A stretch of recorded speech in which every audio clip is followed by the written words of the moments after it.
پھر آپ کو یاد ہوگا کہ $1 بلین سعودیہ نے دیے تھے، پھر وہ انہوں نے واپس لے لیے پاکستان سے۔ اب جو دورہ ہے اس کے دو مقاصد، ایک تو پاکستان کو اپنے جو تعلقات ہیں ان کو استوار کرنا ہے سعودیہ کے حوالے سے، اور پھر جیسے نعیم صاحب نے کہا کہ ریجنل نئی ایک کیلکولیشن ہمارے سامنے آ رہی ہے، پولیٹیکل کیلکولیشن، جس کے اندر ایران بھی ہے، انڈیا ہے، اب افغانستان میں جو حالات پیدا ہو رہے ہیں امریکہ کے ودرا کرنے کے بعد جو سچویشن ہوگی، اس میں پاکستان کو اپنے ڈپلومیٹک پوزیشن کو بہتر کرنے کی ضرورت ہے۔ اب اس میں یہ ہے کہ اس دفعہ اس دورے سے تو زیادہ فائنینشیل کوئی امپیکٹ نہیں آئے گا پاکستان کو، $500 ملین کا انہوں نے کمٹ کیا ہے، زیادہ بڑا پیسہ نہیں، لیکن اس کا جو ایک ڈپلومیٹک جو سگنیفیکنس ہے اس دورے کا وہ بڑا اہم ہے۔ اب پاکستان کو کسی طرح سے سعودی عرب کو یہ یقین دلانا پڑے گا کہ وہ ایک لانگ ٹرم ایک ڈپلومیٹک انگیجمنٹ کی پالیسی پہ جائے گا، اور بیچ میں جو بیان بازیاں ہوتی ہیں یا یو ٹرنس ہوتا ہے ہمارے فورن پالیسی میں یا ڈومیسٹک پالیسی میں، سعودی عرب کے ساتھ جو ہمارا رابطے استوار ہوئے ہیں ماضی میں، اس کو مینٹین رکھا جائے گا۔ اور اس میں ایک اور معاملہ یہ ہے کہ ساؤتھ ایشیا کے حوالے سے، خاص کر انڈیا اور پاکستان کے جو تعلقات ہیں، اس میں سعودی عرب کو یہ کہا گیا ہے کہ وہ کوئی رول پلے کریں، یعنی کشمیر کے ایشو کے حوالے سے اب دیکھیں کہ 370 آرٹیکلز 370-35A کے حوالے سے باتیں چل رہی تھی، تو وہ سارے پس پوش میں چلی گئی ہیں، اور یہ کوشش کی جا رہی ہے کہ پاکستان اور انڈیا کے بیچ میں کوئی تجارتی روابط قائم ہو اور ایک ڈپلومیسی کا آغاز ہو، جس میں کیونکہ انڈیا کے اندر سعودی عرب کے بڑے سٹیک ہیں، $45 بلین کا انہوں نے انویسٹ کیا، مزید انویسٹمنٹ کی طرف جا رہے ہیں، تو ایک بزنس ریلیشن شپ انڈیا کے ساتھ سٹرانگ ہے۔ تو پاکستان کو اس موقع سے فائدہ اٹھاتے ہوئے پاکستان کو اپنے آپ کو ری الائن کرنا ہوگا اپنے تعلقات کو سعودی عرب کے ساتھ۔ تو میرے خیال میں یہ بہت سارے معاملات ہیں جس میں چیف آف آرمی اسٹاف پہلے گئے، کیونکہ سیکورٹی ایشوز بھی ہیں، ریجنل سیکورٹی کے معاملات بھی ہیں، اور ساتھ ساتھ ہماری جو فائنینشیل کنڈیشن ہے، ہماری جو اکنامک سچویشن ہے وہ اس طرح ہے کہ ہمیں پیسہ چاہیے، تو لیکن وہ جو فرنٹ ہے اس میں ہماری زیادہ کامیابی نہیں ہے، لیکن ڈپلومیٹک سائڈ پہ سعودیہ کے ساتھ تعلقات جو فروزن ہو گئے تو ان کو کھولنے میں تھوڑا سا اس سے فائدہ ہوا ہے۔ ٹھیک ہے، پہلے قسط کی واپسی بھی ہوئی، اس کے بعد بہت ساری چیزیں اس سے چل نکلیں، یہ آپ کی بڑی صحیح بات ہے کہ کچھ چیزیں ہیں، بڑے امپورٹنٹ ڈائنامکس ہیں ہماری اس خطے کے، جس میں انڈیا پاکستان اور پھر سعودی عرب پاکستان اور پھر سعودی عرب انڈیا، یہ ریلیشن شپ، اور پھر ایران کے ساتھ ہمارے تعلقات۔ ظاہر ہے ہم ایک ایسی جگہ پر موجود ہیں پاکستان جہاں پر پاکستان کو تمام تر خطوں کے ساتھ اپنے تعلقات بہتر کرنے کی ضرورت ہے، ہم جنگ کے مطابق نہیں ہیں، مختلف معاملات کے مطابق۔ دنیا میں اوورال سچویشن دیکھیں تبدیل ہو رہی ہے، ٹھیک ہے، اس وقت یہ کرونا جو ہے یہ اس وقت ایک آئی اوپنر ہے پوری دنیا کے لیے۔ ایک تو اس کی دنیا کی معیشت جو ہے نا، اس نے ایک نیا ٹرن لے لیا ہے، بلکہ میں تو یہ کہوں گا بزنسز نے نیا ٹرن لے لیا ہے۔ اب آپ دیکھیں کہ بہت سارے بزنسز بند ہو گئے، بہت سارے بزنسز آن لائن ہو گئے، بہت سارے لوگوں نے گھروں میں، تو دنیا کی ڈائنامکس جو ہے نا وہ چینج ہو رہی ہیں۔ اب اس سروائیول کی جنگ ہے، اور سروائیول اکانومی کی سروائیول اس میں سب سے مشکل ہے۔ لڑائیاں اب دنیا نے بہت لڑکے دیکھ لیں، اور بلکہ سیکنڈ ورلڈ وار کے بعد دنیا نے اس بات کو بہت محسوس کیا کہ لڑائی کسی مسئلے کا حل نہیں ہے۔ اسی لیے اس کے بعد ہم نے دیکھا گیٹ اور ورلڈ بینک اور یہ دوسرے IMF وغیرہ، یہ سب لوگ آئے، اس لیے آئے کہ دنیا کو اکنامیکلی ہم جو ہے نا کنکر کرنے کی کوشش کریں۔ اگر آج بھی آپ دیکھیں نا تو بیک اینڈ پہ جو جنگ ہے یا بیک اینڈ پہ جو سچویشن ہے وہ یہی ہے کہ امریکہ چاہتا ہے کہ میری دنیا میں سپرمیسی ہو، اور ادھر سب چائنا جو ہے وہ بھی اکنامیکلی بہت اسٹرانگ ہو گیا ہے۔ اور پچھلے آپ دیکھیں کہ چائنا اور امریکہ میں فرق یہ ہے کہ چائنا نے کبھی کوئی وار اس طرح کی لڑائی نہیں لڑی، لیکن جو کہ امریکہ کا انفلوئنس دنیا میں ہر جگہ کہیں نہ کہیں وار، کہیں نہ کہیں پیس اینڈ وار کی جو کارروائیاں اس کی چلتی رہی ہیں۔ تو اب اس چیز کو بڑا ریئلائز کیا جا رہا ہے کہ آپ اپنی پروڈکٹس کو دوسرے ملکوں پہ کیسے انٹروڈیوس کریں، کیسے بیچیں۔ اور دیکھیں سارے ملکوں کی ڈپینڈنسی جو ہے نا وہ صرف اس پہ ہے کہ ایک دوسرے کے ساتھ کیا بزنس کر سکتے ہیں۔ اگر خالی ملکوں نے اپنے اندر رہنا ہو اور اپنے اندر ہی کام کرنا ہو، جیسے پہلے کئی سالوں میں ہوتا تھا، لڑائی کی، جنگ کی، ملک فتح کی، اپنے ملک میں واپس آ گئے، لیکن اب وہ سچویشن نہیں ہے۔ تو اگر آپ اس کو دیکھیں تو کوئی بھی ملک، انڈیا ہو، پاکستان ہو، کوئی بھی آپس میں وار کو اب افورڈ ہی نہیں کر سکتے، کیونکہ ایک تو ٹیکنالوجی اتنی آگے چلی گئی ہے کہ اب جو کنونشنل وار فیئر جو ہے نا ان کی اتنی اہمیت نہیں رہی۔ تو یہی بات بار بار انڈیا کو بھی سمجھانے کی کوشش کی ہے، اور پاکستان نے اپنے موقف میں بڑا کلیئرلی یہ بات کی ہے کہ ہم پیس چاہتے ہیں۔ اور اب 2 سال ہو گئے ہیں کشمیر کا جو معاملہ ہے، دو ایشو اس وقت دنیا میں بہت امپورٹنٹ ہے، اور دونوں ریلیٹ کر رہے ہیں مسلمانوں کے ساتھ۔ ایک کشمیر کا ایشو ہے اور ایک فلسطین کا ایشو ہے۔ فلسطین میں بھی آپ دیکھیں کہ اسرائیل جو ہے وہ باز ہی نہیں آ رہے، وہ بار بار ابھی پوری دنیا کے مسلمان تھا، خاص طور پر ٹرکی میں بہت بڑا احتجاج ہوا، انہوں نے کہا کہ یار یہ نہیں ہونا چاہیے، اور اس وقت امریکہ کو بھی چاہیے بلکہ ویسٹرن جو نیشنز ہیں UN کو اس بات کا نوٹس لینا چاہیے کہ جو نہتے شہری ہیں نا ان کے اوپر نہیں، میرا مطلب ہے کہ سر اب بات یہ ہے نا کہ آپ ہر چیز کو اٹھاتے ہیں، UN لے جاتے ہیں، ہر چیز کیا رول ہونا یا پھر UN جیسے ادارے پہ نہیں ہونے چاہیے یا ان کو ختم کر دیں۔ چلیں اس سے ریلیٹ کر دیتا ہوں، میں خبر دیکھ رہا ہوں، آپ بھی دیکھ رہے ہیں، غزہ میں اسرائیلی طیاروں نے وحشیانہ بمباری کی، بالکل 9 بچوں سمیت 20 فلسطینی شہید، 300 سے زائد افراد زخمی ہیں، کچھ 600 کے قریب زخمیوں کی تعداد ہے۔ دوسری طرف آج کے اخبار میں ایک تصویر ہے جس میں دکھایا جا رہا ہے کہ جب مسجد اقصی میں شعلے بلند ہو رہے ہیں تو جو وہاں پر اسرائیلی موجود ہیں، جو یہودی موجود ہیں، وہ خوشی کا اظہار کر رہے ہیں۔ تو آپ اندازہ کریں کہ اس وقت کیا وہاں پر سما ہے، اور دوسری طرف ہم کس قسم کی مختلف بلاکس میں بٹے ہوئے ہیں۔ عامر صاحب میں چاہوں گا ذرا اس پر بھی تھوڑی سی بات کریں۔ جی بہت انفارچونیٹ ہے، آپ دیکھیں اسرائیل کا بنانا اس خطے میں ہولوکاسٹ یورپ میں ہوا تھا، تمام جو جوز تھے اس کو جرمنی میں وکٹمائز کیا گیا، اور اب آپ دیکھیں اسرائیل کا بننے کا عمل ہے وہ 1917 کو جاتا ہے جب بیلفاسٹ ایگریمنٹ ہوا تھا، جس میں کولونیل پاورز نے یہ 2 وعدے کیے۔ ایک تو سعودی جو عرب والے لوگ تھے، عرب ممالک کو کہا کہ ہم آپ کو انڈیپینڈنس دیں گے، ساتھ ساتھ انہوں نے یہ جوز تھے وہاں جو زائنسٹ لوبی تھی ان کو بھی کہا کہ ہم یہاں پر آپ کا ایک ریاست قائم کریں گے۔ تو وہ کانفلکٹ بہت پرانا ہے۔ اب اس میں مسئلہ یہ ہے کہ اسرائیل کا پورا سپورٹ امریکن سپورٹ کے ساتھ it is kind of American extension in middle east. اچھا سر میں چاہوں گا آپ 2000 سے اس پہ آپ نے بڑی ایک وہ بات بتائی ہے جو میرا خیال ہے عام سننے والے کے لیے ایک اچھی اور امپورٹنٹ انفارمیشن ہے۔ میں دونوں سے پہلے عامر صاحب اس کو کمپلیٹ کریں، جس ٹریٹی کا آپ ذکر کر رہے ہیں اور وہ ٹریٹی کے جو ڈائنامکس تھے، اس ٹریٹی کے جو خد و خال ہیں، اس کے مطابق 2 الگ الگ ریاستوں کا ذکر ہے۔ جی بالکل، ہم لیکن ایک ریاست تو دیکھ رہے ہیں اسرائیل، جو دوسری ریاست ہے اس کے لیے جو انڈیپینڈنس، جو امپاورمنٹ کی بات ہوئی تھی، اور پھر دونوں کی مداخلت نہیں ہوگی، ان کی باؤنڈریز طے تھیں، وہ سب تو پامال ہو گیا، اس پر کام کچھ نہیں۔ اب اس میں یہ ہوا کہ جب اسرائیل کی ریاست بنی تو آہستہ آہستہ ایک طرح سے ایک ڈپلومیٹک ایورچرس آنے شروع ہو گئے کہ اسرائیل نے کہا یہ ہمیں انسرکلمنٹ کا سامنا ہے، تمام عرب ممالک ہمارے خلاف ہے، ہمارا سروائیول کا مسئلہ ہے، تو انہوں نے اپنا ایک طرح سے سمپیتی اس مڈل ایسٹ میں، بیسیکلی ایک امریکن کیمپ تھا اسرائیل۔ تو اب اس میں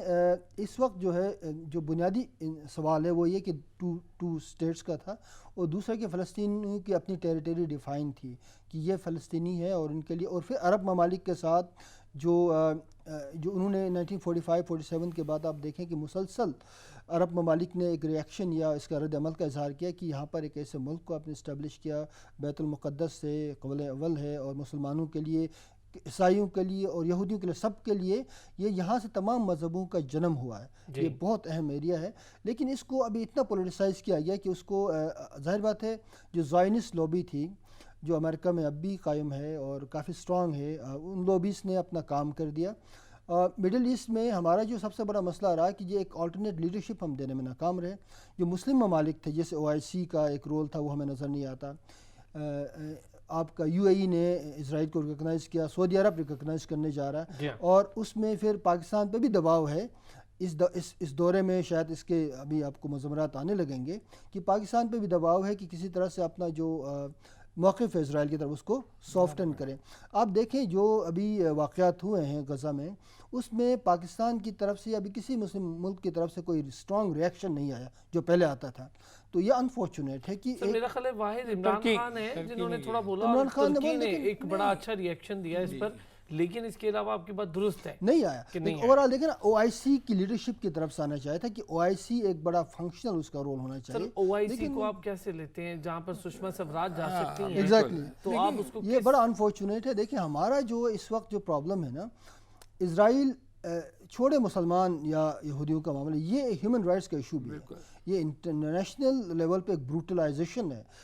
UN کے ادارے خاموش ہیں، اچھا، اور لوگ دیکھتے ہیں یار مسلم ممالک کا کوئی ایک کمبائن کوئی پوائنٹ آف ویو آئی وہ ہمارے سامنے نہیں آ رہا، تو اس کی وجہ یہ ہے کہ جو نیشن سٹیٹ کا اپنا جو انٹرسٹ ہے وہ انہوں نے اتنا مقید کیا ہے کہ وہ ایک لارجر پرسپیکٹیو کو نہیں دیکھ رہے ہیں، اور جب تک اسرائیل کا مسئلہ یہ فلسطین کا مسئلہ حل نہیں ہوگا مڈل ایسٹ میں امن قائم نہیں ہو سکتا. حقیقت ہے. نعیم صاحب، جو میں اس کو شارٹ سا کر کے تھوڑا سا پھر آگے چلتے ہیں، میں ذرا واپس افغانستان والی سچویشن پہ اور پھر حدیبیہ پیپر مل پہ بھی جانا ہے، تھوڑا سا آپ سے اس پہ کامنٹ لوں گا. جو بات عامر صاحب کر رہے ہیں بڑے صحیح، بڑے مزیدار سے انہوں نے ڈائنامکس اور پھر جو ہسٹری انہوں نے بتائی. سر ایک چیز ہے، میں دیکھ رہا تھا ایمنسٹی انٹرنیشنل نے بات کی ہے اس پر کہ جو کچھ اسرائیل کر رہا ہے اور آباد کاری، لیکن ہمارے یہاں سے دیکھیں ایمنسٹی انٹرنیشنل تو ہمیشہ بات کی ہے، لیکن جیسے عامر صاحب نے کہا کہ جو ہمارے عرب کنٹریز ہیں نا ان کی بھی اپنی لمیٹیشنز ہیں. ٹھیک ہے، آپ دیکھیں کہ ہر کوئی امریکہ کی طرف دیکھ رہا ہے، اور امریکہ کے ٹوٹل انٹرسٹ جو ہے نا وہ اس وقت سعودی اپنا اسرائیل کے اندر ہیں. اور یہ جو جیسے عامر صاحب نے کہا کہ یہ 1967 سے اب یہ وار چل رہی ہے جو اوپن بہت زیادہ ہوئی، اس کے بعد جو یہ فلسطین کو پورا مسلم امہ اکٹھے ہو کے بھی ان کو ایک ٹیریٹری نہیں دلا سکے، یعنی کہ ان کا موقف اس کے اوپر کبھی بھی اس میں اسٹرانگ نہیں ہوا. سر میں تو اس بات پہ حیران ہوں، جب ہولو کاسٹ والا معاملے کے بعد مائیگریشن ہو رہی تھی تو پروسیس اتنا پیسفل تھا کہ کسی نے ریزسٹنس نہیں کی، کسی کی طرف سے کوئی گولی، ہماری مطلب مسلمانوں کی طرف سے گولی نہیں چلی، آ گئے یہودی وہاں پر. اور جو حال ان کا یورپ میں تھا کبھی اس کی بات تو نہیں ہوتی. میں جیسے کہنا کہ ہمارے مفادات تھوڑے سے ڈفرینٹ ہیں. اب پولیٹیکل سچویشن جو ہے اگر آپ دیکھیں کہ عرب ممالک کی بھی بڑی ایک لمیٹیڈ ہے اس میں، کیونکہ وہاں پہ جو فارم آف گورنمنٹ ہے وہ بالکل ڈفرینٹ ہے. اس کی وجہ سے ہر جو گورنمنٹ ہے وہ اپنے مفادات کو زیادہ، اپنے انٹرسٹ کو زیادہ دیکھ رہی ہے. اب دیکھیں اس وقت یو اے ای نے ایکسیپٹ کیا، ایجپٹ نے ایکسیپٹ کیا، شاید بحرین نے ایکسیپٹ کیا. اچھا اب سعودی عرب کی جو بات ہو رہی ہے، پاکستان نے بھی اس دفعہ کوئی ایسی بات بالکل صحیح کہا کہ کوئی ایجیٹیشن نہیں ہوا، ورنہ پہلے بہت ایجیٹیشن ہوتے تھے. اچھا اب اس کی مین وجہ جیسے میں نے پہلے کہ سارے تانے بانے جا کے جڑتے ہیں آپ کی سروائیول کے اوپر. تو اب دیکھتے ہیں کہ خطے میں امن نہیں ہو رہا تو امن کو اب فردر خراب نہ کیا جائے. تو وہ جو آگ ہے فلسطین کی وہ کوئی بھی مسلمان ملک اپنے تک پہنچنے دینا نہیں چاہ رہا. زبانی کلامی تو اس کے اوپر ساری بات ہو رہی ہے. تو اس کا بیسٹ سلوشن یہی ہے کہ اس وقت جو او آئی سی ہے، یو این ہے، یہ بالکل ایگزیکٹلی دیکھیں مطلب مسلم امہ کے لیے پہلے ان کو آپ پیسہ دکھائیں، پہلے ان کو آپ نے پہلے آپ نے ان کو پہلے آپ نے جوز کو لا کے بٹھا دیا، اس کے بعد ان کی ایکسپینشن شروع کر دی، اس کے بعد امریکہ نے سر مڈل ایسٹ میں پاور پولیٹکس کی ڈیموکریٹک فورسز کو انکریج نہیں کیا، ہمیشہ ڈکٹیٹرز کو. بالکل منارکی جو ہے، منارکی کو انہوں نے باقاعدہ طور پہ تقویت دی ہے. تو وہ کبھی بھی ہوتی ہے نا. دیکھیں نا دوسری طرف امریکہ کہتا ہے کہ ہم پوری دنیا میں ایک ڈیموکریسی پھیلانا چاہتے ہیں، ایک آئیڈیل ہے، لیکن اگر ایکچولی دیکھا جائے تو انہوں نے ہمیشہ ڈکٹیٹرشپس کو ایسا ہی ہے، چاہے صدام حسین کو دیکھ لیں، اس سے ممالک کو دیکھ لیں، کیونکہ آسان ہوتا ہے ڈیل کرنا ایک بندے سے، پارلیمنٹ کے ساتھ ڈیل کرنا مشکل ہوتا ہے. بالکل ٹھیک. سر آگے بڑھیں، تھوڑا سا بات اب کر لیں حدیبیہ پیپر مل والے معاملے کی. خبر یہ ہے کہ وزیر اعظم کی زیر صدارت اجلاس ہوا، حدیبیہ پیپر ملز کیس کی نئے سرے سے تفتیش کا فیصلہ کیا اور شہباز شریف کی باہر روانگی کے فیصلے پر مشاورت ہوئی. یہ تمام تر چیزیں وزیر اطلاعات یعنی فواد چودھری صاحب نے آ کے بیان بھی کی، اور پھر انہوں نے کہا کہ مشرف نے حدیبیہ کیس میں شریف خاندان کو این آر او دیا. عمران خان قانونی ٹیم کی بریفنگ لی، اور پھر اجلاس میں ایک بریک پر جاتا ہوں، بریک سے واپس آتا ہوں تو اس پہ مزید بات کرتے ہیں. ایک چھوٹا سا بریک لیتے ہیں.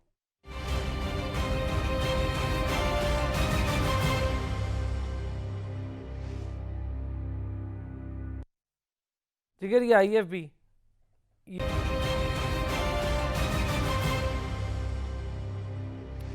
Welcome back. جیو بریک پر جانے سے پہلے میں بات کر رہا تھا ایک خبر کی جو کہ بڑی امپورٹنٹ ہے اور پاکستان کے اس حالات کے جو تناظر ہے اس میں بڑی امپورٹنس رکھتی ہے. حدیبیہ کیس اور حدیبیہ پیپر مل سے جڑے تمام تر جو محرکات ہیں اس کی دوبارہ تفتیش ہوگی. وفاقی حکومت یہ کہہ رہی ہے، نون لیگ کا کہنا ہے کہ سپریم کورٹ ریفرنس ختم کر چکی ہے، اپنے ڈرامے بند کریں. سر میں تو یہ کہ میں قانون کا اسٹوڈنٹ تو نہیں ہوں، نہ مجھے قانون کا دور دور تک پتہ ہے، لیکن جو جنرلی حالات ہیں جو ہم چیزیں دیکھتے ہیں وہ یہ ہے کہ ایک آئین کا آرٹیکل ہے 189، اس کے تحت اگر کوئی لا پوائنٹ کے اوپر کوئی فیصلہ آیا ہے تو اس کے اوپر دوبارہ اس کو کھولا نہیں جا سکتا، انلیس کہ سپریم کورٹ خود چاہے اس کو کھول دا تو ایک اور بات ہے. اب اگر آپ اس کو کھولنے کی بات کرتے ہیں تو جو بڑے بڑے اس وقت میں دیکھ رہا تھا جو لا ایکسپرٹس ہیں وہ یہ کہتے ہیں کہ یہ تو ایک مردہ گھوڑے کو چابک مارنے والی بات ہے، اور دوسری بات یہ ہے کہ اگر آپ اس کو کھولنے کی بات بھی کرتے ہیں تو وہ توہین عدالت کے زمرے میں آتی ہے۔ ہم یہ نہیں کہتے کہ نون لیگ کا معاملہ ہے یا پیپلز پارٹی کا، یہ کسی کا بھی معاملہ ہے، ہم یہ کہتے ہیں کہ آپ کوئی نئی چیز لے کے آئے ہیں، آپ نے اتنے کیسز بنائے، نہ اونلی پیپلز پارٹی پہ بھی، نون لیگ پہ بھی، اور اس دن بڑی اچھی بات کی جسٹس صاحب نے، انہوں نے کہا کہ یہ ایف آئی اے والے جب بھی آتے ہیں یہ سارے کیسز اپوزیشن کے خلاف ہی لے کے آتے ہیں، یہ اپنی حکومت کے خلاف، یہ کرنٹ جو پیپلز ان پاور ہیں ان کے خلاف تو کوئی کیس لے کے آتے نہیں۔ وہ ایک چینی اسکینڈل ہے، اس میں وہ نیب کے پاس نہیں گیا، ایف آئی اے کے پاس ہے چینی اسکینڈل، لیکن اس میں ایک چیز ہے، وہ جہانگیر ترین صاحب جتنے ریلیکس ہیں وہ یہ کہتے ہیں کہ اس ایف آئی آر کو اگر آپ دیکھ لیں تو اس میں میرے اوپر ہے ہی کچھ نہیں۔ اچھا یہ بڑی انٹرسٹنگ ہے، آپ دیکھیں یہ گندم کا اسکینڈل ہوا، یہ اس کا اسکینڈل کتنے، آپ دیکھیں ہم نیب کو ہی لے لیں سر، نیب کہتی ہے کہ ہم نے اتنے ارب روپے ریکور کیے، لیکن خرچ کتنے ارب کیے وہ بھی آپ حساب دیکھیں، اکاؤنٹیبلٹی دیکھیں سب کی ہونی چاہیے۔ اب یہ کیس جو ہے یہ ایک قسم کی یہ خواہ مخواہ وہ جو کہتے ہیں نا بھوسے میں چنگاری نکالنے والی بات ہے، کیونکہ یہ تو آرٹیکل 189 بڑا کلیئر ہے اس کے اوپر۔ اور دیکھیں جب بھی کوئی کرمنل کیس ہوتا ہے اس کا جب فیصلہ ہوتا ہے تو اس کی 30 ڈیز کے بعد آپ نے اپیل کرنی ہوتی ہے، اور اگر جو سول کیس ہے اس کی 60 ڈیز کے بعد اپیل کرنی ہوتی ہے۔ اگر آپ نے اس پہ اپیل نہیں کی یا وہ، بلکہ یہاں تو میں یہ کہوں گا کہ میرے خیال کے مطابق یہ پاسٹ اینڈ کلوز ٹرانزیکشن، اچھا یہ یہ مطلب چیز بالکل ہو ویسا چکی ہی ہے ہوگا جیسا شو آف ہینڈز پر ہوا معاملہ، ہاں وہ آپ صدارتی ریفرنس اور پھر بالکل دیکھیں یہ کلوز اینڈ پاس ٹرانزیکشن ہے، اس کے اوپر سپریم کورٹ خود کہے کہ ہاں اس کو دوبارہ کھولتے ہی کہتا بات ہے، لیکن مطلب جو مدعی ہے یا جو اپوننٹ ہے وہ اس کے اوپر جا کے نہیں کہہ سکتے کہ ہمارا کیس ان کا کیس دوبارہ کھولیں، اور یہ ساری بات ایک وہی ہے جیسے ان کو عدالت نے اجازت دی کہ جب باہر چلے جائیں، حکومت نے کہا اس کو روک لیں، تو وہ بیسیکلی یہی ہے کہ پروسیس کو ڈیلے کرنے والی بات ہے۔ اب یہی پرانے کیسز بار بار لے کے آتے رہیں گے۔ اب سر ان کیسز پر میرا سوال یہ ہے، آپ کی بات درست ہے، آپ نے پوری میرا سوال ابھی بھی یہ ہے کہ یہ جو کیسز 21 سال پرانا کیس ہے، اب ان کیسز کو عامر صاحب ہم ان کیسز پر پیسہ وقت اور قوت صرف کرتے ہیں،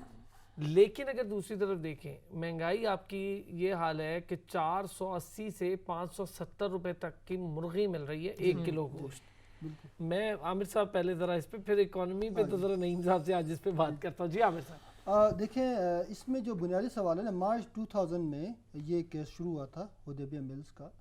اور اس میں یہ تھا کہ کوئی سے 1242 ملین روپے جو ہے نا ان کا خرد برد ہوا ہے، اور فارن اکاؤنٹ میں یہ ساری چیزیں یہ چلتا رہا، اور یہ اٹک فورٹ میں اس کی باقاعدہ عدالت کی ہیئرنگ ہوتی رہی، اور بعد میں 2000 یہ سلسلہ چلتا رہا، کچھ نکلا نہیں یہ معاملہ، پھر بیچ میں پھر نیب نے اس کو پرسو کرنا چھوڑ دیا۔ 2014 میں اس پہ لاہور ہائی کورٹ کی باقاعدہ ججمنٹ ہے، انہوں نے کہا کہ اس میں کوئی وہ نہیں ہے، اس میں کوئی پاور نہیں ہے تو اس کو کلوز کیا جائے۔ 2018 میں پھر جو پی ٹی آئی کی گورنمنٹ آئی تو انہوں نے دوبارہ اس کو کہا کہ ہم اس کو سپریم کورٹ میں لے جاتے ہیں، ہائی کورٹ کا فیصلہ ہمیں منظور نہیں ہے۔ سپریم کورٹ نے پورا دیکھا، عمران الحق صاحب تھے جو نیب کے پروسیکیوٹر تھے، انہوں نے 2 گھنٹے دلائل دیے تو سپریم کورٹ اس پہ کنونس ہے، انہوں نے کہا یار آپ جیسے آپ نے کہا نا 30 دن میں اپیل کرنا تو آپ نے تو کئی سال گزار دیے، اب کہاں سوئے ہوئے تھے، کیا معاملہ تھا؟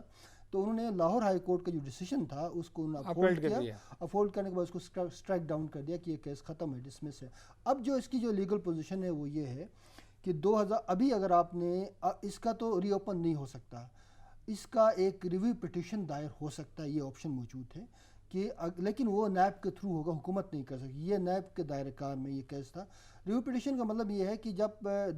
دو گھنٹے کا عمران الحق صاحب نے جو پورا ایک ڈیٹیل اس کی 192 پیجز کا پورا ججمنٹ موجود ہے، قاضی فائز احسان نے اس کو ڈرافٹ کیا تھا، اس میں بنیادی طور پہ کوئی ایسی